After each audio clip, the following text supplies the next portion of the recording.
Samantalang mabilis po nating silipin ang iba pang mga balita.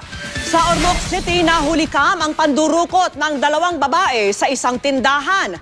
Ginit-git ang biktima ng isa sa mga suspect habang yung isa naman abala sa pagdukot sa pitaka na may lamang 6,900 piso. Nang biktima uli sila sa isang grocery at nakatangay naman ng wallet na may lamang 7,000 piso. Tinutugis pa ang dalawang suspect na yan. Natagpo ang palutang-lutang ang bangkay ng isang lalaki sa isang ilog sa May Kawayan, Bulacan.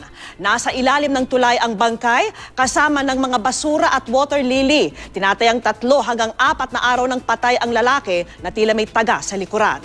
Inaalam pa ang pagkakakilanlan ng bangkay at kung biktima ito ng summary execution. Nagkasanang oplan taphang o tapok hangyo ang mga otoridad sa Mandaue City Jail. Dito po tinipon ang mga preso na sabay-sabay na nanumpa na hindi na babalik sa iligal na gawain at pagdodroga. Pumirma rin sila sa dokumento na sumusuporta sa kampanya kontra droga.